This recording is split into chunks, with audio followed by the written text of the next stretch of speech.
most people have casual one-night stands because it's a test drive. They're like, I really don't want to commit to a relationship. You're pretty enough to fuck, so I'm gonna. From a guy's perspective, I don't know a woman's perspective. A guy's perspective is like, yeah, you're pretty enough. I'll fuck you, sure, whatever. If it was good, you'd want it round two. But if you half-assed it, you're like, I really didn't care. Then like their recollection of what it was like was like, it wasn't even that great. Why would I want to go twice with you? Yeah. You missed out. I think in part for me, I have trouble slowing down. Mm-hmm. I want to get right to, because my brain is ready. Even if my body, I don't know that my body's ready. Yeah. And so the idea of going to a restaurant or a bar where I know something isn't going to happen, it's super hot for me I would love to do an app controlled toy in a public. My wife and I are in Mexico and we're on the beach and this text message comes up and it's so how big is it? And I was like, how big is what? She's like, And I was like, is this meant for me? I'm thinking this is a text is whatever. And my wife's like, who is that? I'm like, oh, it's a client of mine. She's asking me. And I'm like, how big is what? She's like, your penis? Do I get to see it if I bring you more women? And I'm like, oh! I'm like, sorry, not part of what I do. And then, so my wife goes, what's going on? I'm like, someone just asked to see my dick. She's like, who? I'm like, a client. She's like, what the fuck? I'm like, no, it's whatever. It's not gonna happen. And the next thing I get is within 30 seconds, oh my God, my friend had my phone. I can't believe she did this. I'm so sorry. I never would have asked for this. Introducing the ToplessTalk podcast, where we're diving deep into the world of sex and relationships.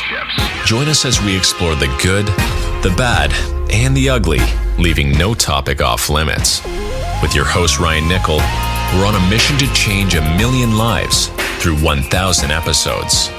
In a world where vulnerability is power, we're not just talking about taking off layers. We're peeling back the layers of real experiences. Our guests, brave women who've walked through the fire, are bearing it all. Their struggles, triumphs, and everything in between. It's more than just stories. It's a roadmap for those who felt alone in their journeys.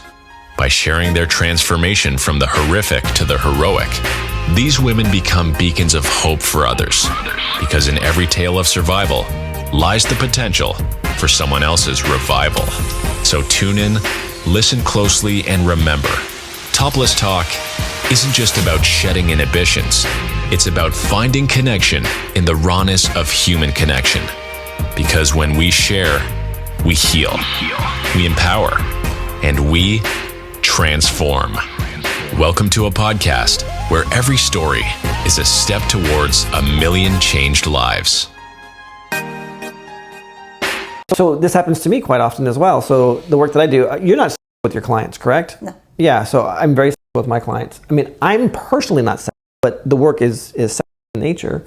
And how do you separate that? The paperwork that I have specifically says that touch is one way, that they're not to touch me, they're not to this is not a relationship, they're not, we're not making out, any of this stuff. And so it's very one way. And then I also use a glove too, so it's very hygienic. Gotcha.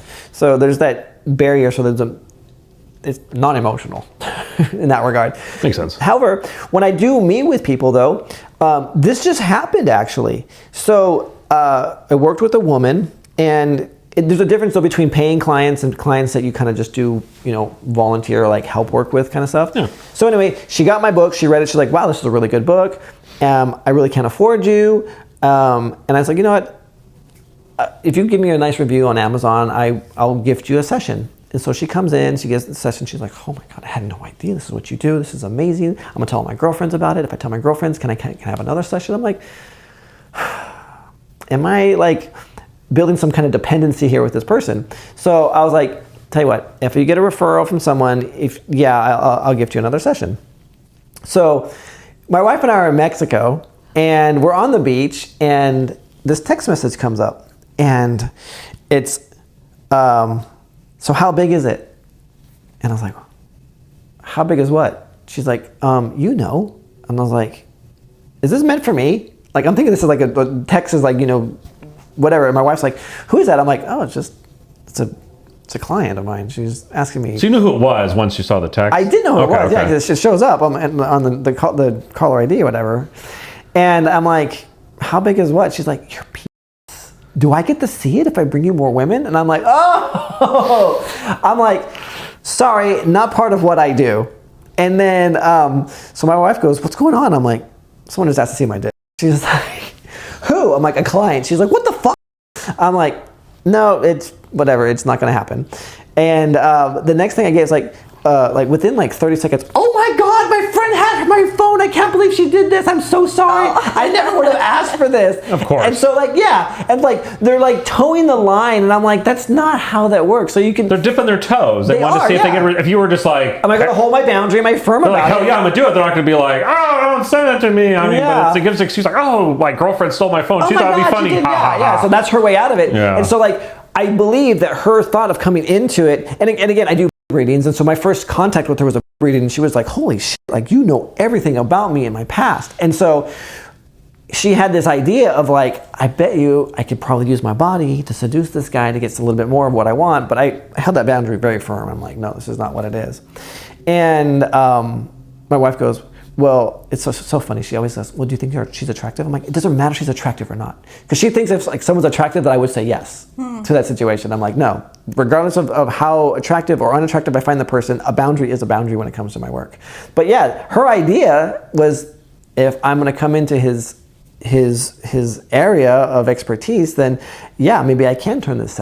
So I wonder, like if you were my coach, like if you were my coach, I'd be like, oh, I wonder how long it'll take me to see you topless. You know, like that's what I would be like thinking, you know. And then you're like, excuse me, sir, this is not what this is about. Yeah. Do you have to have those conversations? Like, I'm sorry, this is not a sex like place for your. Like, how do you handle that? Like So when someone comes on to you. I've actually been really successful with. I think I've set up enough roadblocks before we meet in person. Like I make everyone do a video call ahead of time. And typically people before the video call, like I'll talk to people. I've learned my lesson now. I've talked to people for like a week before, like trying to get them comfortable and on board and stuff.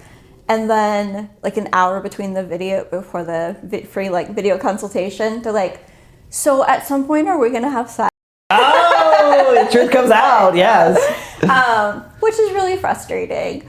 Probably because people don't know what to expect. I mean, unless you put out what the guidelines are, what the expectations. My website, I think, is very clear on what. Okay, I didn't know that. I didn't know that, but that should be. But I would think like an average person would know. Like if you would have said, "Oh, this is what I do," I think people would have a ton of questions. But if you have a site and they don't read, then that's on them. Yeah, my intake form, like it says specifically, like this is not sexual contact. This is all that stuff. So you've laid that out, and they're still asking you. Yeah. Do you toss them as a client? Oh yeah, I won't. I don't. No, I mean, do you like correct them and be like, this is not this, or you're like, obviously you don't know how to read? Nobody has ever wanted to come in after I've said no. It's sort of like a self-filtering thing. But I'm just curious. I'm sure that's difficult in you trying to filter people that really understand and want what you're offering versus people trying to turn it into something that's not. Yeah. Who's your ideal client, or who do you gravitate the most towards? It's interesting because when I started, I thought it was going to be plus-size women. Oh, really? Like, I want to take these women, I want to make them comfortable in their bodies, I want them to know that they can have any kind of sex experience. Believe it or not, that's who my clientele typically ends up being. Really? That refer me the most. I have a lot of, like, I have the whole spectrum, but the plus-size women are like, oh my God, Ryan's your guy, he's gonna help you. Like, that's the thing, you know? So that's interesting. You speak to us. I don't know. I love. What can I say? I'm like right there. I'm like, oh yeah, this is exactly what this dude is telling me. You know. Plus, size women have the biggest breasts, so I guess yeah. I mean, I did do earlier this year. I did a women's group, which was really exciting. It's like been a dream for a while, and it was education, part support group, kind of a thing. Yeah. But most of my clients, almost all of my clients have been men. Are they incels or are they different? No. Really? No. Yeah, no. I always feel like I have to like preface this with telling women out there, I am not ignoring the fact that there are a ton of selfish, creepy guys, but I have met so many men who have trouble having an orgasm because they've put so much pressure and prioritizing their partner's pleasure that they've just like completely disconnected from they want. They don't know how to communicate it. They feel like I had one client tell me he's never asked for a blow because that would be rude. And I'm like, no, like there are women out there. Like you're like, son, get a computer desk and a computer, get on a conference call, and I'll be there. Yeah. And I think that, and I'm not blaming women for that, because I think that a lot of women, if your partner's not telling you they want more, you shouldn't have to guess that. So let me just like slow down a little bit here. So I understand what you do and what you don't do, but if you see a pattern and there's this gap in the marketplace where there's no one that's filling it, and you're like, oh, okay, I'm having a hard time coming to orgasm. What do you do to help them if you're not physically helping them? I think part of the biggest part of it, sometimes I think my job is really easy, because for so many people, it's simply that they don't know what's there. Nobody's ever told them it's okay for you to ask for your needs to be met. And sometimes that's all it takes, is me saying, hey, yeah, no, you actually like get to have good sex for yourself also. Yeah. So sometimes it's really just making them believe that they can ask what they want, practicing like communicating it, letting your nervous system experience saying these words out loud and it being met with like safety. So let's say that they do communicate their needs to their partner or whoever it is, and they still are not able to. And what is your resource to help them physically get to? I'm trying to ask if she needs an assistant. Is that what you're going at? No, I'm not going to jack off a dude. You're not going to jack a dude off. What do you recommend to these people? I mean, I know plenty of Asian parlors they can go to. I've been working with a body worker, certified one. Gotcha. And so he has been able to come in and we work with clients together to kind of bridge that gap of like the person who needs to experience receiving. Because there's a limit of how much I can do that. Is your body worker a male or female? Male. And so he'll go and he'll massage them, their get them aroused and turned on? Yeah. And what if a guy's he's like, I don't want to have a dude do that? Yeah, I haven't encountered that yet. So most of the guys you work with are bi? Yeah. Okay. Yeah. Do you think that might be part of it? Part of what? The challenge that they're running into is that they're bi, and that are they with male partners that they can't with, or with female partners? It's usually with women. But with men, let me rephrase this. That's interesting. What if they're not bi? What if they're full on? I haven't. I don't know, because I've never like offered that next step, and it's never been needed with those people. We've managed it with your guy friend. Well, with straight guys, we've just been able to move the needle in other ways. They would probably benefit from a female body worker. Yeah. But there really aren't many locally. No, there really aren't. Yeah. Well, there are, but there's not. So certified, I should say. Yeah, there's a lot of tantric dakinis out there that do this, but it's all like under the table. So there's actually one. She's down in Sacramento. What's certified mean? Certified means you've been through some training and someone has off on like, yeah, you know what you're doing. You're not going to, you're just out there just touching people to touch them. There's one lady, she's in Sacramento. So my core wound is I have a worth wound, like not feeling worthy enough and stuff like that. And so I've had a hard time coming with my partner through oral. It's just been something. So my first blowjob was like I was 42 when I had my first blowjob, and it was kind of taken from me. It was actually at the old studio. I had a guest, and she's like, I'm like, ah, and she like just took it from me. So I had this issue, and there was only one other woman who actually was able to make me come. And in fact, can I share something about us intimately? Is that fine? So when we met, we met at an outdoor bar, and she told me all about the places that where she was going and all these things with Somatica, and I'm like, this is fantastic. And all I remember, you were in a blue dress, weren't you? You were. Like a Monica Lewinsky story here. I was suspecting got blue it was dresses. actually a black dress with green pattern across the chest because that was like my go-to first date. It might have been. Oh, you're colorblind. See, she knows exactly what she wore. You're like, I think it's blue. She's like, no, it was black. Like, her green. tits were hanging out of her dress. It's a good highlight. No, that was. I was like, that's your kryptonite. So it was my kryptonite. So we went for a walk, and then afterwards, I don't know how it happened, but one thing led to another. We were in the back of her car, and I was titty. And I had never, so in my mind, I'm like, this is going to end poorly because I had, up until that point, only come, when I'm like, vaginally, when I'm inside someone. Yeah. And so I'm like, I don't know if this is going to work. But I ended up coming all over your chest. And it was like, I was like, oh my God, like there was something beautiful and healing in that moment that we shared, because for me, like that was something brand new that I had never experienced. And I had tried it before with my partner, and it wasn't working. I was like, I don't know what's wrong with this thing, but I mean, it was, so in my mind, I'm like, what made this different? And I've gone back many, many times. When I wanted it with my partner, it was because I wanted it.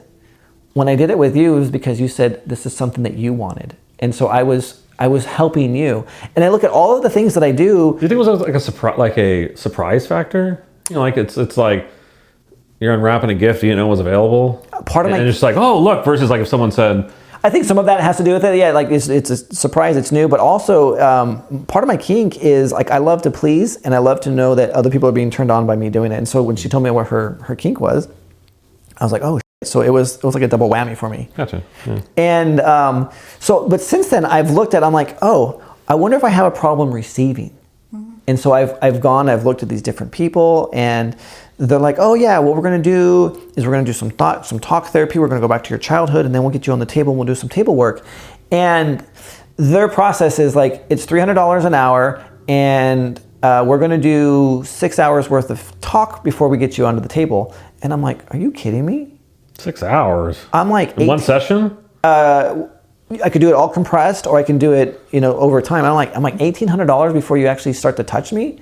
I'm like, F that. So actually, I went through like with two of them, two different women, just to see what it was like to go through their 1 hour, $300 sessions, and I'm like, this is the most like retarded thing I've ever done in my life. The skill level wasn't there that I was hoping to. But here's the thing: is I was searching for something that was going to allow me to receive, and I'm like, I get it. It's their way of making money. It's also their way of vetting people, make sure I'm not a cop and stuff like that. Like no cop's going to spend $1,800 to get on the table. But I don't know any person that's, I guess, unless they're really suffering from this, going to pay that much money. So what I decided to do was I'm like, well, I'm just going to go to a therapist. I'll just go to all the Asian parlors in town, and then I found that there's some Ukrainian ones down in Sacramento, and then there's some Latin ones down in like Southside, and I'm like, oh, I'm gonna go. So I'm in the Bay, I'm all these different places. Like a connoisseur of parlors. But here's the crazy thing: so I'm getting my massage, everything's great. The time when I flip over and it's time for happy ending, I could be hard as a rock, and I'm not coming.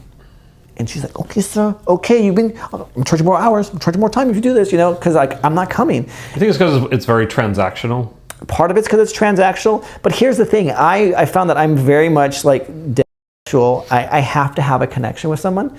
And so if they don't let me touch them, if they're not topless, if I can't like have my hands on them and it's reciprocal, then it's not going to happen. And even then, when I'm touching them, if I can see that they're actually turned on and they're pleased by it, whether they're faking or not, that turns me on, and I come like that. And so I've learned, I'm like, shit, I'm still learning to receive just to receive, but in those transactions, I'm actually doing something to them in order to feel turned on and aroused, and that's what gets me to the point to go over the top.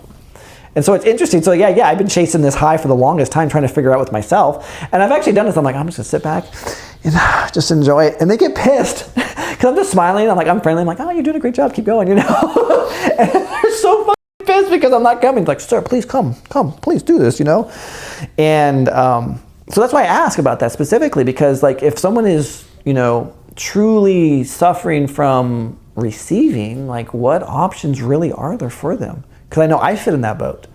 Not that I suffer, but that it's a hard time for me to receive.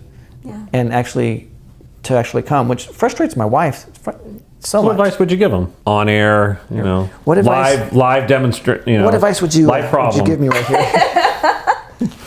I really do think that. Do you ever get held? Like cuddled? Yeah. Are you ever the little spoon? Sometimes. I'm more the big spoon than the little spoon. How do you feel as the little spoon?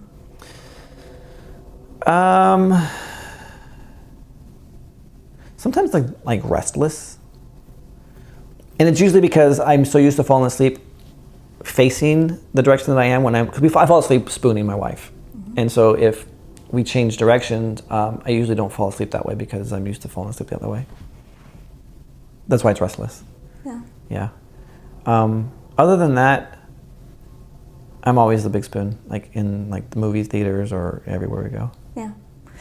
I think that and this is a thing, I kind of started to say this earlier, as I have begun to work with people longer and gotten more comfortable, when I trust that somebody is not going to push the boundaries, mm-hmm. I feel more open to trying things with them. And cuddling is one of the things that I was going to ask you if you cuddled. Yeah. I'm not like an official cuddler. I think it's like $1,000. You don't have to be an official cuddler. when you said like you were like in the deficit, you would never ever, I was going to ask you like, have you thought about cuddling? Like, yeah, because that's cuddle the puddles. thing. Like, I think that some of what is missing in people who have trouble receiving, like the block comes in with. Some of it I would suspect is about the physical touch, and some of it is about receiving the emotional mm-hmm. connection and the attention and the affection. And so I think it could start, like something that I may do with some clients would just be, let me hold you. Yeah. And not just like the physical sensation of it, but what is it like for me to be here wanting to take care of you. I want to hold you. I want to like make sure that my touch is comforting. And I think like small steps, I'm not going to like say, hey, I'm going to suck you off until like that's right. Not going to be what I can do. But I do think that like for some people, it really does have to stop there. I remember when I started working with the sexological body worker, and one of our first sessions, he wanted to do eye gazing. Mm-hmm. And I was like, oh, shit, could you just like touch my pussy instead? Like, this is too much. I can't like handle that. And so we had to work up to like him standing in front of me. Mm-hmm. And it's like, I just could go through and open my eyes for whatever I could handle and then close them again. I could do like 5-second intervals. It was really, really hard. Like you didn't want to be seen. I didn't want, there was, it was mostly just too much intimacy I couldn't handle. There was also the part of me of like, what if he tries to kiss me or tries to take this someplace else? So that little trigger came up.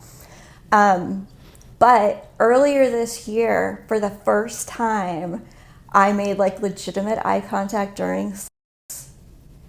And when it was happening, I was Mr. Monogamous? Oh yeah, I was like, oh, like we're making eye contact. This is lovely. You're making love. And I remember like a day or two after that, literally my eyes got wide and my mouth dropped open, and I'm like, oh, I had eye contact, like lasting eye contact during sex.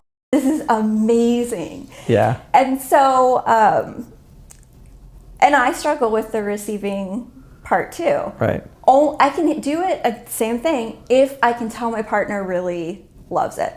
I would never, somebody who doesn't like to give oral, I would never want them to do that for me, because I could care less what your tongue feels like if you're not like in it devouring because you want to. It just like does nothing for me. I got off track here. No, you're fine. But yeah, like, so like for me within my capacity, I would start with like a simple thing of what is it like for you to let me care for you in this moment, and you tell me, do you want a soft touch? You weren't hugged enough as a kid, that's the problem. Oh, I guess not. You didn't get hugged enough. Yeah.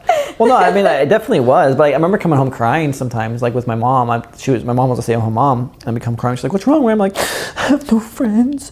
No one loves me. She's like, I love you. You're a great kid. You're like, I'm your friend. Like, thanks, I'm Mom. like, you're supposed to say that. You're my mom. You're supposed to, But like, I do remember this, like, because we moved around a bit, and so there was always like, I was always a new kid, and you're kind of awkward, especially if you're like, well, I was awkward. I had summer teeth, somewhere here, somewhere here, somewhere there. You know, they're all over the place. I had like really big buck teeth. They're all over the place, and we were poor, so we couldn't afford braces until I was in 8th grade, and I had braces for 5 years. Wow. Yeah, that's how bad my teeth were. In fact, I have a tooth that's just it's turned around. So the orthodontist is like, I don't know what I'm gonna do with this. So he's just like, we're just gonna make it the easiest path and just put it like right here, but it's completely like reversed, reverse tooth. That's how bad my teeth were. Anyway, but yeah, so my childhood, I feel like I was not loved or not accepted with people, which is why I got into porn at such a young age, 8 years old.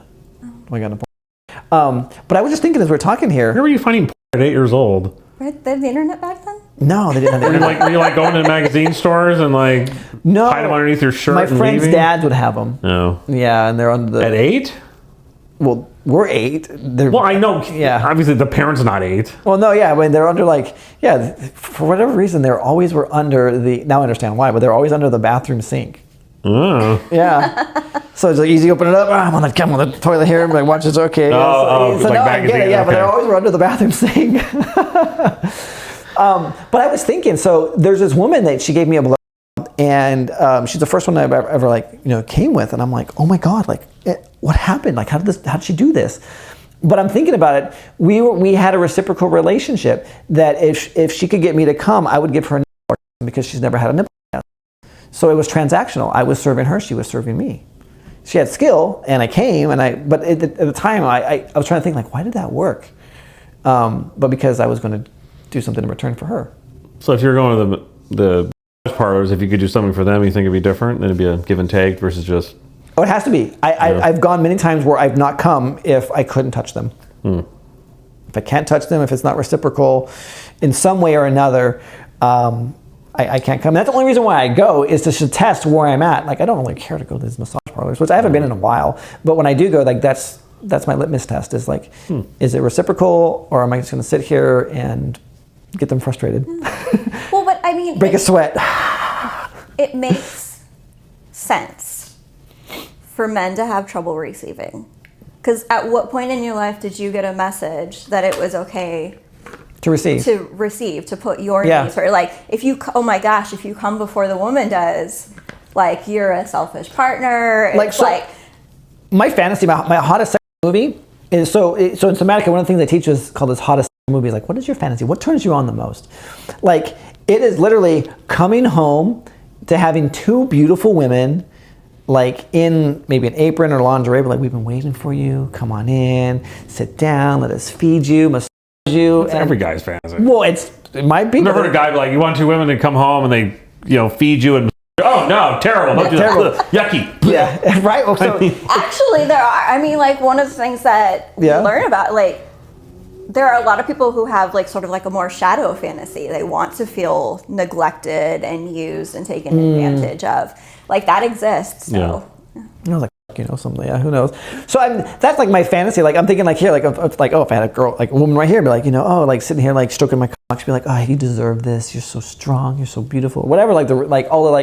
Just tell me just to sit back, receive. And I'm like, could I just do that? And would that be enough, or would I be just limp dick?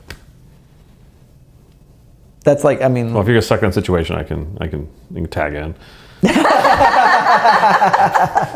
Like, Rich is rock hard over here. Covered. So. Yeah, I think it's really tough for men. I have a lot of empathy for that experience of the struggle that comes with that. Yeah. I think it's really important to have. I know you're not there yet, but if you try going into nights where there's no pressure to have an orgasm, there's no pressure to even get hard, but it's like, tonight it's just about you. The other person is fully off the table because you're not, like, sitting there waiting for, like, when can I give back? So I should say, my wife is so good at this. I'll come home and she'll have the massage table out. She'll have we do psychedelics. She'll have some psychedelics out. She'll have dinner ready and made. She'll have soft music playing, candlelight, and she's like, "Hey, babe, just want to say thank you for all that you do. This is all about you tonight." And I'll go and I'll eat the food. I'll relax. I'll listen to the music. I'll get on the massage table. She'll massage me, and we'll usually end up fucking. And those are beautiful things, but as fun and as that is, it doesn't fill me up. Does that make sense? Like, she's pouring herself into this experience to take care of me. And I struggle with this because, and this is where we come into like a bit of a conflict with our relationship, is because and Rich, he touched on this earlier, is I desire something new. I desire to be wanted by somebody new. And it's beautiful. I do readings, and so I get 10 to 15 different books a day, and I do these readings, and it's always something new. And so it's like, I don't know if you've encountered this with your clients, is like, how do you get past the routine of being taken care of with, is it a new routine or is it somebody new? Because I have come home, my wife has done this too, I've come home and there's been a woman on our bed in lingerie, tied up, waiting for me. And I had no clue. I'm like, oh my God, what's happening right now? I'm like, honey, I'm not shaved down there. I'm like, my balls are still hairy. And I'm like, she's like, we got that head on. Yeah. She's like, don't worry, she'll enjoy it anyway. And like, it was fantastic.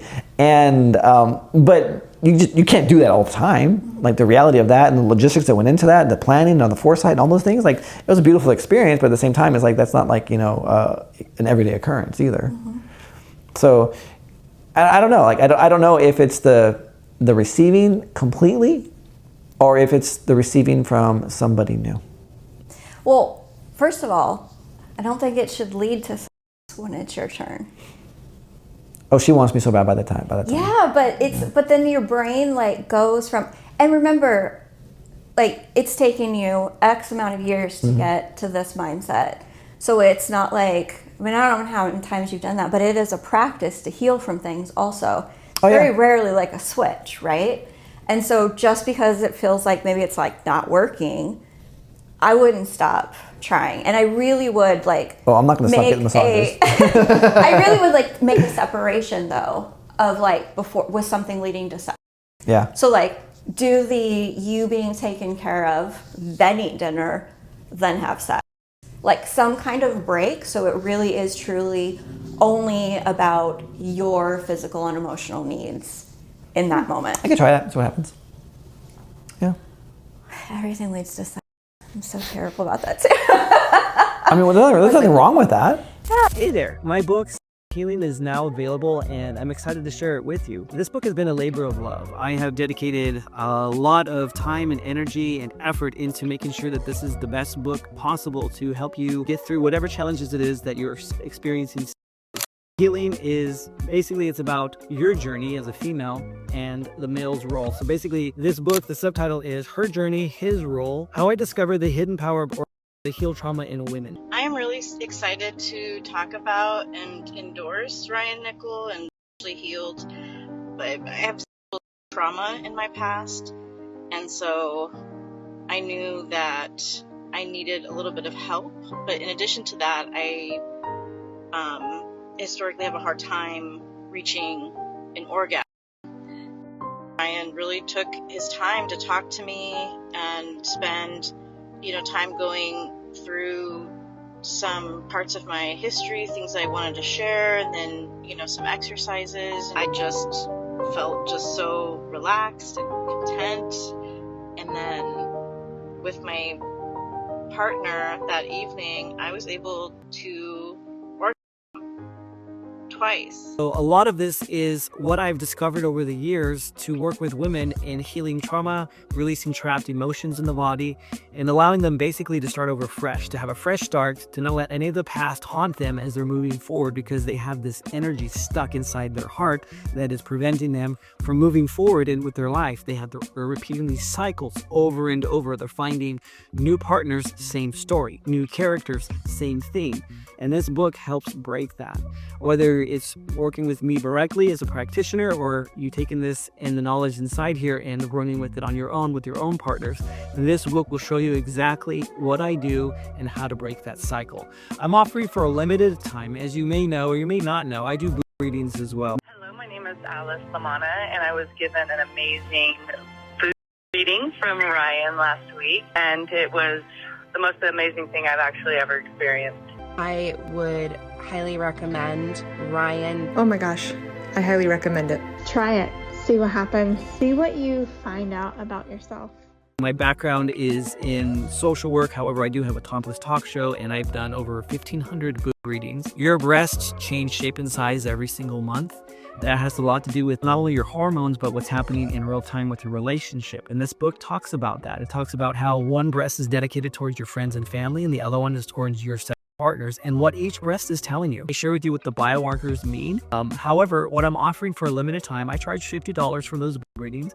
If you order this book and you send me proof, I will give you a reading at no cost. It can be done in person if you're in my local market, or like the hundreds of other women's that I've done. I do about 10 a day, and they're just done through a video or through a picture. You send me a picture, I'll send you the instructions, and then I will record a 6 to 8 minute audio, and I will send that to you, and you can have your book reading. My gift complimentary to you is just a way to say thank you for ordering this book. If you could take the extra step and you go ahead and you make a review on Amazon after ordering your book, and you show me proof that you have made a review for this book, I will then gift you a complimentary session. Currently right now my sessions are booked out at about 2 months in advance, and I charge $500 for one session. That price will be going up just because of the demand.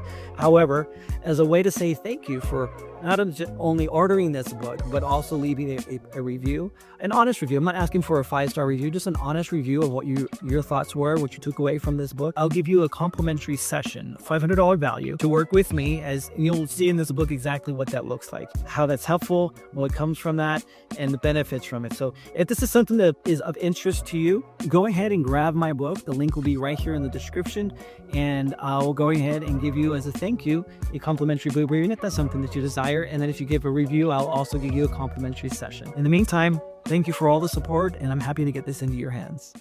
Is that a problem, like in your practice, where like people get, it's like it's almost too good, and then they get aroused, and it's like, okay, this is not what this is. People get aroused with my stories, and also some of the breath work I do. You know, like talking about like breathing energy into your coffee and stuff, and I have a really nice soothing voice. Yeah, so people have gotten aroused. Yeah, I've gotten aroused in sessions before too. Yeah, I get aroused in my sessions. Yeah. But you know what though, my arousal is different though. So I attune to their body, and so when I'm working with their body, I'm doing body work.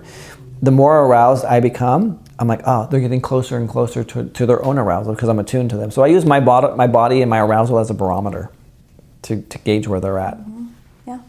And I know when it's time to, like, you know, step it up a little bit or pull back. Mm-hmm. Well, and going back to your question, like, I think that it is obviously difficult in monogamous, monogamish, you know, whatever the dynamic is. But I think, like, sometimes I've heard, and maybe this is me hearing it wrong, but sometimes I think you treat the need for the novelty of new people as failure is the right word, but like as a weakness or a negative, like something that interferes. Oh no, I enjoy it. But okay. Oh yeah, totally. But it's a hindrance.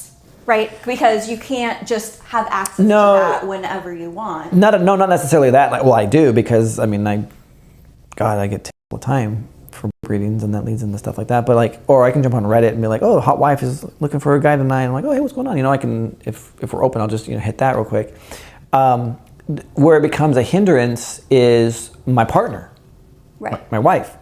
She's like, because we've had these conversations before. She's like, look, I'll never be a new kiss for you. I'll never be a new handshake, a new hug, a new fuck, a new experience. She's like, we have a life together, and I'll never be that new person or that new thing for you.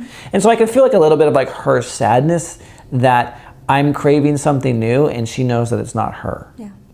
Which is completely different because, I am craving something new, but I am so, like, connected to her. Mm-hmm. But I also have these cravings. Yeah. These desires. Yeah. I mean, I just think about it like, what desire would you ever suggest someone shut down and deprive themselves of? Oh, never. Like what their kink or, Yeah. you know. And that's going to harm somebody else, but no, like physically, Right. Yeah. Yeah. I mean, that's the thing you have to navigate. Like, I would love to I have a fantasy of being with two men, but I realized that, like, whenever I would fantasize about it, there's like never penetration or sex. And it was like, I actually just like want to be smothered with masculine affection, right? And so that may be something that I choose to never do with. Have you never had two men? Mm-mm. Even in your whole phase? No. Oh my gosh, I can't believe I want to say this out loud. That's good stuff. Pause. It's like, I'm sure for most people it's super minor, but my one like group experience was at Poly, and I was like the middle of a finger game. Oh, interesting. So two guys are fingering you? Of more than two. It was like a ring of so there's like 70 fingers all in your pussy. Taking turns. Yeah. We were out back like on like the air mattress. Yeah. And the guy that I never went by myself. Mm-hmm. I always went with somebody who was not a partner, but we would just go to events together. So, go ahead, Alfred. And it was just, so he was going down on me out there, and then like at some point he like tapped me to like open my eyes, and there were guys standing around. He's like, "What do you want to do?" And I was like, "Oh." Stim all in.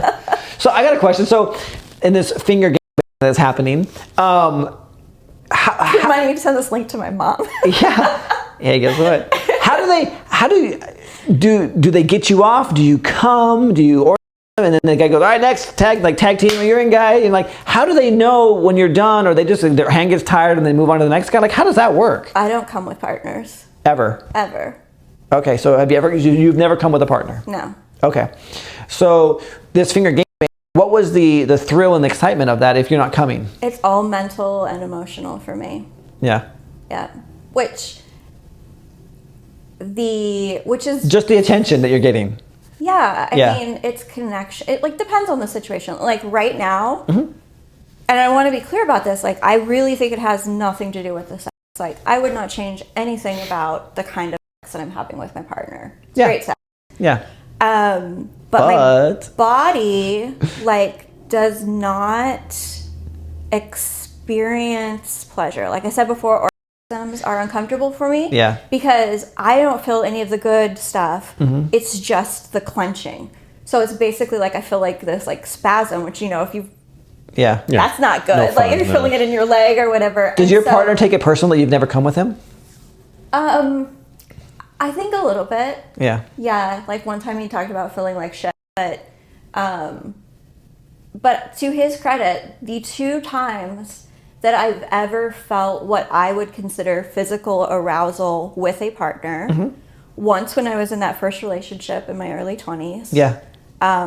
When it happened during sex, and it was like this like flash of lightning just for a second, and then it went away, and I thought that was like, oh, I think I almost had an orgasm, but really it was just like physical pleasure and arousal, and I just didn't recognize it. And then with my partner, we were at the drive-in, and he had his arm around me, and he just like kind of gently had his finger here, and he touched me right here, and like I just felt it in my pussy, like just this insane. I was like, that's what aroused, and I didn't realize that I wasn't I just didn't realize that I was missing part of the experience. I had no idea the intimacy that was it was different. Yeah. Well, no, I just like didn't know that. I didn't know to expect something else, really. Got it. And and so that was amazing. So I've had that, and I think like not feeling that always does keep me a little bit from fully enjoying the experience, because I'm always aware of that piece that's missing. Right. So it does keep me a little bit disconnected, but I love sex so much, and what I get from the emotional connection with him, the mental excitement I get when I'm like watching people or things that we're doing together. So you find enjoyment in it. It's just in different ways than you would just, guys are like, okay, well, you have to come. That means you enjoy the experience. You're like, well, no, I can enjoy the experience from all the other facets of it. Right. And I've like tried, man, I've taken supplements. I tried hypnosis. I've like worked with a body worker. It's just, I don't know if I'll ever be capable of it. Do you want to? Do you feel like you're missing anything, or are you just completely satisfied with what you have? Yeah, I feel like I'm missing something. I want to have that because I think it's the only way to fully immerse yourself in the experience. Yeah. What happens though if you have it and it's not with the partner you're currently with, and you're like, if it's with a body worker, do you feel like you would have like? Do you think that that'll either open the door so you can have that experience with more, or you'd be like, you've experienced it and now you're like, oh shit, it's with this person that I have no connection with? Yeah, I mean, I have no idea what the block is. Yeah. Like, no, not the block, but when it finally does happen and it's not with your partner, will you feel any kind of like guilt? Well, I don't know why it would happen with somebody and not my partner. No, I'm saying if you try to professionally find help. I did. Oh, you did? Yeah, it didn't work. Yeah. It's nothing. Yeah. It doesn't. I've gotten no closer. I think we were together for like almost a year. And I haven't gotten any closer to, like, I can tell someone is touching me, but it's like someone's touching me. Yeah. It's not. It's interesting because, and I'm not suggesting this at all, other than me sharing my own personal experience. I'm not suggesting, hey, come over here and work with me. There have been women that I've worked with that can't get out of their head and into their body. And there's a technique that I do that tricks their brain and allows for them to finally orgasm. And do you do anything with like rough play?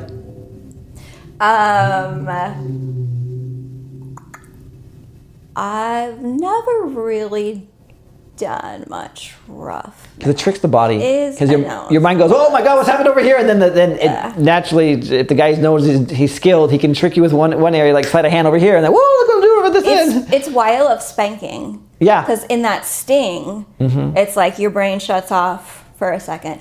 But I will say, like, the thing about my current partner is that I have seen... So the way that I look at pleasure, like specifically when people are struggling with it, I think of like one of those puzzle boxes. And Rich is really good with like spanking and breath play. I think about like the puzzle box, right? You have to shift all these things before it opens. It's not just one spot. Yeah. And so I see in our time together, like constant progress in things shifting. I finally had where I didn't think about my body. I was like fully naked, and it was the first time, like, again, like an hour later after it was over, I'm like, I just like moved around. I'm like, oh my gosh, I don't even know what I look like in that position and stuff. And so these little things like that happen and are shifting. I don't know if it will ever lead to me feeling that physical way. There could be something physically, like I could have nerve damage or, I've taken medication to try to increase blood circulation and dilation and all of that stuff. So, because I don't know what the block is, I just keep taking paths. Yeah. And they all make things better. I don't know if they'll get me to that point. Yeah. But I at least know that I'm moving. That's all you can do. Just go in that direction. Yeah. Yeah. That's a very vulnerable share of yours. Thank you for getting vulnerable with us. Was it because I was vulnerable? I think it's your turn. What do you have to share? I mean, growing up, I grew up in a Catholic family and, went to Catholic school. And it was very like you weren't ever, the only thing you ever got as education was the 5th grade, all the boys went to one room and all the girls went another, but you don't ever experience it. And like growing up, you're kind of shamed if you think about something that's not, society says it's okay. Yeah. That is super fear-based. Don't get pregnant, don't get STIs. And a lot of it now is like, I think there's somewhat of a natural, where men are generally dominant, women are generally submissive. And I think sometimes that's told that that's bad, or you're somehow weak if you're a girl, and if you're a guy, you're an ass. And like, so I think a lot of those, types of dynamics are usually shamed upon. So I think guys struggle with, like you were saying, like the 1950s housewife kind of thing, where the guy's like in charge, and and the women are allowed to be. I mean, it's okay to be that. Where now a lot of times it's like, well, if you're like that, you're not being true to yourself, and you're letting guys walk on you, and you don't know your own value, and like a lot of that's gone away, where people kind of feel like you can't do that anymore, and so like so it's hard when you're like grown up and you're like trying to figure out like what you want, because there's really no place to really read about it other than, and when we were kids, I mean, there was no internet.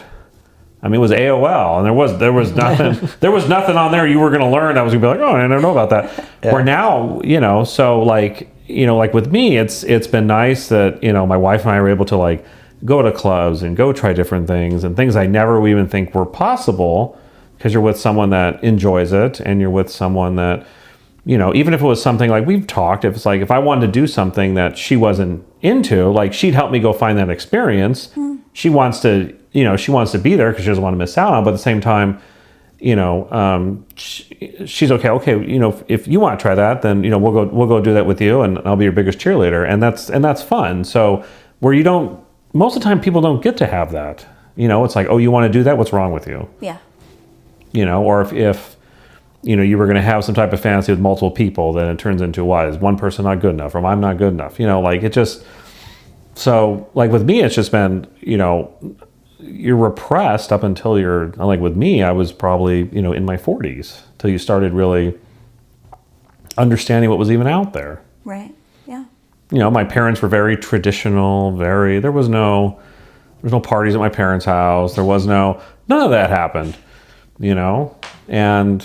and part of it, I think my parents had missed out on things just because. Oh, I think that too. I think my parents were totally missing out. I'm like, hey, Mom, want you to try some psychedelics? She's like, oh, no, I can't do that. I'm like, oh, Mom, come on. But they're thinking about it, but they're thinking like, okay, what's society going to tell me if I do that? That means I'm a drug addict, I'm a crackhead. And it's like, well, no, there's varying degrees. So that's, what I've learned, and like, doing, getting to be a guest host with him at times. It's like, you hear about things, you're just like, I didn't know about that, and I'll go home and share the story and be like, oh, you ever thought about this? And I may lead into something else. Like it's fun. So it's nice to have, these opportunities to do these things, because you learn things I wouldn't know. So you're talking about, how you're doing your coaching and how it works. Like, I didn't know that was a thing. Yeah.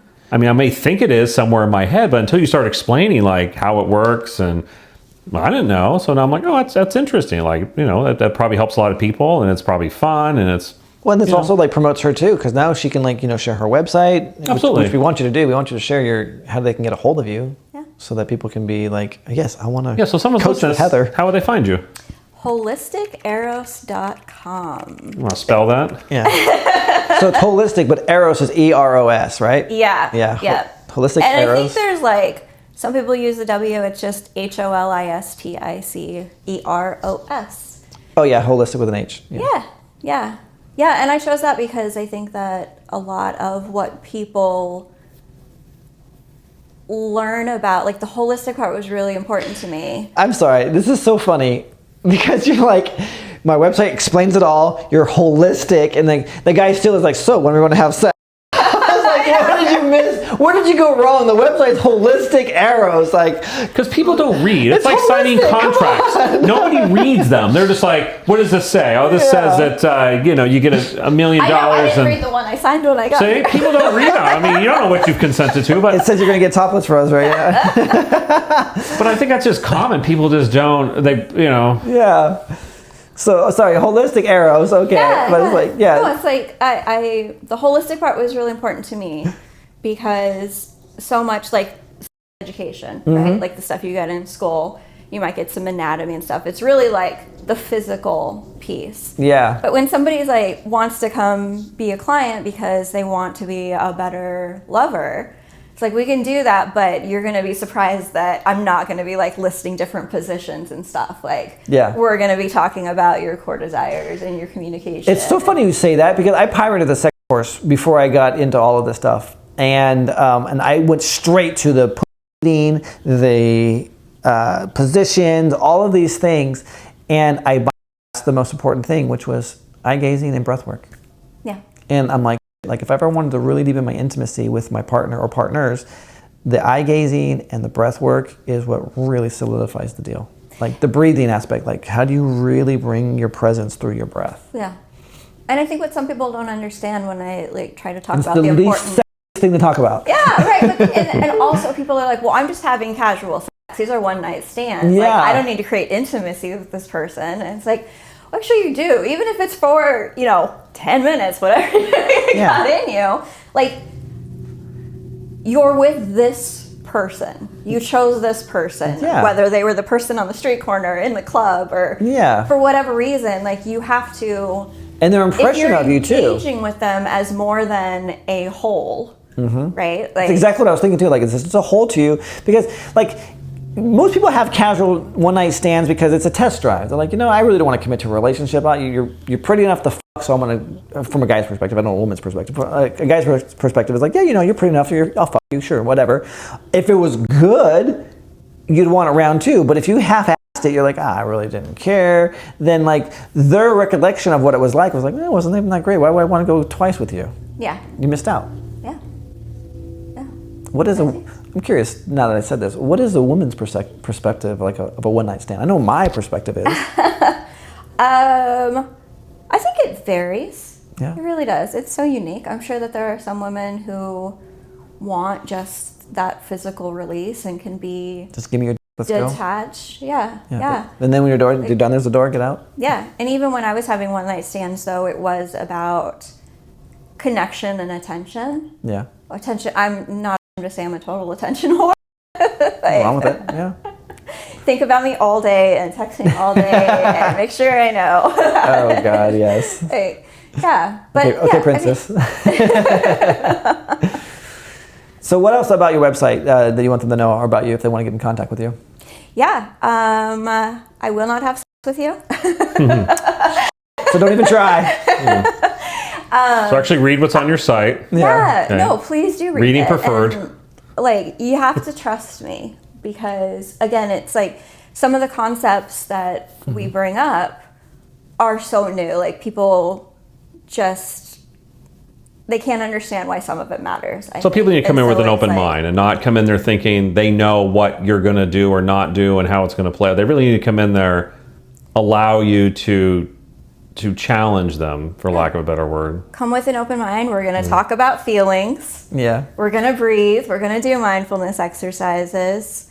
And this is not a one-time thing. Come in and talk to me for an hour and expect life to be changed. Yeah. But it's also not an endless thing. It's not like therapy where you can go for the next 20 years. It's like my goal is to get you where you want to be and send you out in the world to have some amazing.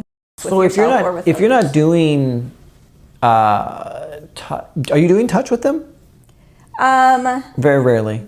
Very rarely. So most of it can be done virtually. Yeah. So if someone's in Maine or Massachusetts and they're like, I want to work with you, they can. Yeah. Because you're not having sex. Right. So they can work with you. Saves you plane fare. Yeah. And I do actually, I do have more options virtually. Like I'll do masturbation witnessing virtually. Oh, that's interesting. So you watch them jerk off or yeah, but it's too, yeah. Not intended to be like just it. There's a purpose. If I watch it, I will basically give them a report. Like, I noticed you stop breathing. You're not moving. Try standing up instead. Like, interesting. It's with the goal. For some people, it's a shame reduction tool. Yeah. But for other people, it's like I can see things that they're doing that is like constricting, or like they could feel more pleasure if you focus on these. So things. aside from exhibitionists, do you when you're doing your masturbation witnessing, what do you call that practice, by the way? Witnessing? Yeah. Okay. Do they have to like look at porn to do it, or they just stare you in the eyes and hey? My screen is off, so I'm not part of the experience. No, this is about them. Off to the camera. Mm-hmm. Interesting. Yeah. And I can send a recording too. I don't even have to like. Oh, okay, yeah. Be there live. Well, it's probably good because they're probably women too, or no? They're probably nervous about if you were like making faces, you're going. I know, right? Or smiling, crying. I don't know. So they probably takes out that. Yeah. oh God, someone's, because people do act, they get stage fright. What do you do with the videos afterwards? Masturbate to them. No. I love that answer. I will masturbate to a guy jerking off, but like my guy. Yeah. Oh yeah. I love it. I love it. No, I'm asking for people that are like, oh my God, you have my contact, you have my information. Like, do you delete it afterwards? Does it go into a folder? Oh yeah, no. I would never save professional. them. Come on. Yeah. Yeah. No. I love the idea of masturbate too. I can honestly say I've never masturbated anyone's they've given to me. I will say, like, quickly though, on the idea, you brought up porn. Like, one tip I would offer people is like, as when we're first starting to masturbate as kids, as teens, there's this like rush usually, right? Like, we got a few minutes to ourselves. We're in the bathroom with the magazine that you found under there, right? And so I think that continues into our adulthood and our porn watching that. And I know that I even do it a lot of the time. If I'm watching porn, it's like a 15-minute porn. I'm like, let's scroll till we get to the part. Stuff, the right? good part. Yeah. You want to get to the hardcore stuff. But I really encourage people, like, if somebody was going to watch porn during it, I'd want them to watch the whole thing, because it trains your body to slow down and enjoy the build. Notice where the pleasure is happening, as opposed to going from like 0 to 60. So I used to watch porn all the damn time, and I used to masturbate all the time. When I started getting naked at the river and actually talking to real people, naked, topless, and not get aroused, I literally kicked my habit overnight. I haven't jerked off in like 4 years. So I don't masturbate. It's one thing I don't do. I have a lot of sex, but I don't masturbate. And I don't, it's like a thing. Like, I'm like, wow, I don't masturbate. It's just something I don't do. I don't have the desire to. Yeah. It's just something that doesn't call to me at all. It's interesting though, especially now when I see and I see so many tits, and I'm just like, they're just boobs. No arousal, doesn't do anything to me at all. And so, like, seeing images of people or even like sexual acts, especially going to so many parties, it doesn't turn me on. Unless I'm actually feeling the energy. Like, if I can feel like the emotion that's there, then I become aroused. It's really interesting how my body has, because as a kid, just the first glance, I'm like rock hard. I'm like, oh shit, I can't walk, guys. I'm sorry, Like, now that doesn't even happen. So it's interesting how we evolve and stuff like that. So, have you both noticed, like, with women in your life, that we all have a desire to get you hard in places it's not appropriate? I wish that was more common. Is he nodding? Yes. Oh, it's so good. Oh, with his wife, yeah, for sure. My wife, I wonder actually if I would tell her that, if she would be up for that kind of thing. She's up for anything. I don't think that's ever crossed her mind. She's very, surprisingly, she didn't grow up religious, but she is very, I don't want to say prudish, because she's not a prude at all, but she's very like guarded with like sexual things in public. Like, we're this and we go to I think most places. people are. Yeah, but it's weird though, because like if I think we're the minority. Like, I'll grab her ass at the bank or something like that, but like she never tries to like turn me on in public. Oh, like she'll know if I'm in a meeting or something, she'll start sending me inappropriate stuff because she knows. Like, she's all about that. So that's funny. That's really, you're in a meeting? Oh, fine, watch this. And you're just like trying to keep a straight face. Oh my God! So I did that the other day. So my wife's a nurse and she's in the hospital, and I got her a brand new watch. And if you send a picture and they don't answer the picture, it shows up on the watch. And so I sent a picture of my cock. And she's pushing this cart down the thing, and she's like, "Oh my God!" She's like, there could be a doctor with her. There could be anybody. It's like my heart is like on her watch, So I do that shit, but yeah, no, it's not reciprocated like that. I love that meme that's like, I want to be the reason you turn your phone to the side. That's a great meme. Don't get me wrong. She sends me pictures all the time. It's just never like inappropriate places like that. And now, a word from our sponsors. Hello, my name is Alice Lamana, and I was given an amazing food reading from Ryan last week, and it was the most amazing thing I've actually ever experienced. I have to be honest, I thought at first it was just kind of this scam that was unique that this guy was running to be able to just see lots of on the internet, but it turned out to be actually pretty intuitive and accurate. He was able to pick up on things that I've known about myself, but that I haven't voiced out loud to anybody. He explained things that I didn't share with him, and the connections make sense to me. It helped me learn a little bit more about how my body stores energy that I'm experiencing. I was shocked. Couldn't believe some of the things that he had said. I would highly recommend Ryan. Oh my gosh, I highly recommend it. Try it. See what happens. See what you find out about yourself. I just had a book reading with Ryan, and I want to highly recommend that you do also. Now, back to our Topless Talk interview with Ryan Nickel. It's like it's fun. I think in part for me, I have trouble slowing down. Mm-hmm. I want to get right to, because my brain is ready, even if my body, I don't know that my body's ready. Yeah. And so the idea of going to a restaurant or a bar where I know something isn't going to happen, it's super hot for me I would love to do an app-controlled toy in a public place. Even a vibrator.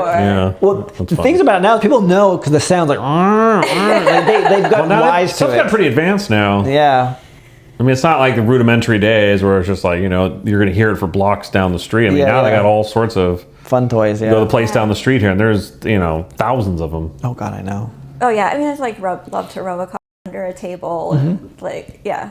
I remember we went and got sushi one time, and I told her not to wear her panties, and I'm like, I want to rub your while we're eating our sushi at the table. So we're at the table, and I'm just sitting there just rubbing it, and she's just like, oh my God. But we were first dating, so I mean, I don't want to say it's different when you're first dating, but that was something that she was as I was exploring myself, doing all these different things with different women, she was open to trying different things with me. Yeah.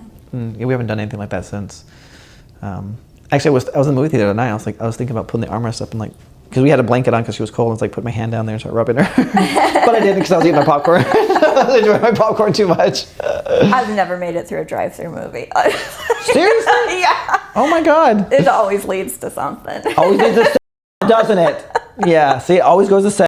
Why can't you just sit there and enjoy and just receive the movie, huh? I remember my high school girlfriend, we used to, we would skip out, we didn't really skip out of school, but our school got leveled by the Northridge earthquake, so here I'm dating myself. But, oh, wow.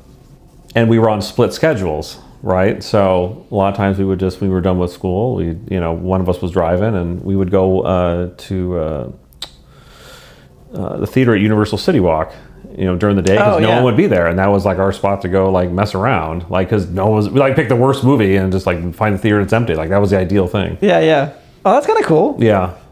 When people still went to the movies, now people are That's awesome. So many different fantasies. Well, we really appreciate you making the trip down here. Yeah. Any parting words you want to leave with us or the audience? I kind of said this earlier, I just want people to discover what they want and go for it. Whether you need somebody to help you find that, or you can just give yourself the courage to start exploring on your own. Life is really, really short, and if we get stuck in all of the shoulds and shouldn'ts, you're just gonna miss out on incredible experiences. And like I said, those experiences, not everybody has to go wild. Right. Whatever is right for you, however you can access your pleasure, go for it. We don't give enough credit, right? It's always kind of diminished on within the relationship, all of these things are important and should be down there as one of the last things. No, it's usually the reverse is the first thing. Yeah. Do you have a YouTube channel? I don't. I think you would be really good if you just put up a bunch of videos out there. Because if they know that you do virtual, and then they know that it's non-stable, and they get to know you first through just several different little videos of you just explaining different topics. It may help nervousness too, because people are going to be if someone said what you did, I think most people would be very nervous of what's going to happen, what's not going to happen, am I going to get embarrassed?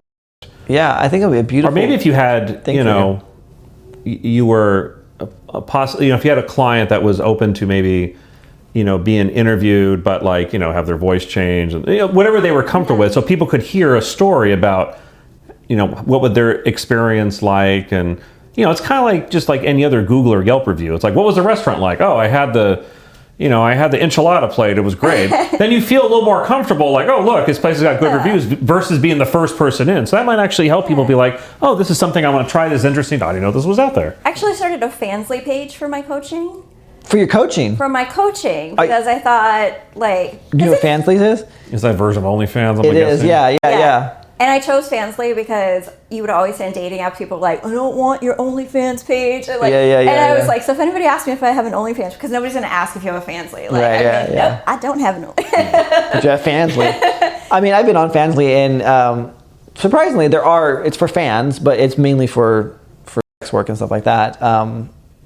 All these sites are it can also be used for anything, the car club. You're like, I tried to make videos for it, and I can't like sit in front of the camera and choose what to talk about. Well, that's a bit different. I need someone to engage with. Well, those are very engaging because you're reading their comments and stuff like that. Yeah. Well, I've never gone live. Oh, you should try it. Yeah, just sitting there with a table full of stories talking about the different ones. I think if you had a client that was willing to share in whatever comfort level they were, I think you would open if you were looking to get more clients and looking to expand your business. I think by people seeing what it is and what it isn't, I probably haven't. I think it would help you tremendously. I think it's a great idea. You're right. I haven't been on Fansly for at least 2 years, but I used to make a game out of it. Like I'd give myself like $25 to put it in the account, and then I would go and I'd find the women that were like you, that were like, I'm not going to get. Don't stop asking me. And I would like make a game like, how can I emotionally get into this conversation where she can feel comfortable enough? She's like, you know what, thanks a lot. You know what, we're gonna go private. It's for science purposes. And she'll give me teases, and like I'll give her money and stuff like that, and she'll eventually do it. I'm like, fuck yeah. So for me, I'm like, scored. I got this woman no one else got. And it was like a badge of honor. But eventually I got bored. I'm like, it took a lot of time, and I'm just like, I'm not gonna be doing this every night and whatever, because it's usually at night when you do it, late at night. Going on when you go live, That Life, and posting nude pictures on there was like an incredible experience for me. It did like so much for my confidence. And it would. FET is very. I love FET. Yeah, as my wife calls it, it's the adult version of Facebook. Yeah, it's very, very just inclusive. Yeah, that's beautiful. Yeah. So, if you want to coach with her and you realize she's not going to have sex with you or get naked, but you figure out what her FET life is. She just told you that you can figure out what she looks like naked if you wanted to. There you go. And we're going to put it in the show notes. Her FET life in big, bold letters. No, I'm just kidding. For her moms. Or if you want to send in what you think her FET life name is, that could also be entertaining on a future follow-up show. Oh, this is true, yeah. Yes. And I love how like you're in FET, you're like, oh, this person, like, are they nearby? No, it says Antarctica. Everyone's in Antarctica. That's everyone's default. I know. They're all in America, but they're like Antarctica. I think Antarctica, yeah. So I think they're making sure they're like, oh, you live in Marysville. You could be my neighbor. Yeah, you know, stalkers and shit like that. Yeah. So anyway, this has been really, really fun. Yes, thanks for being here. It's been great. Thanks, guys. Thanks for checking out this episode of Topless Talk. Be sure to subscribe wherever you heard this podcast so you never miss a future episode. For more information or to connect with Ryan, check him out on Instagram at ToplessTalk. Thanks again for tuning in, and we'll see you next time.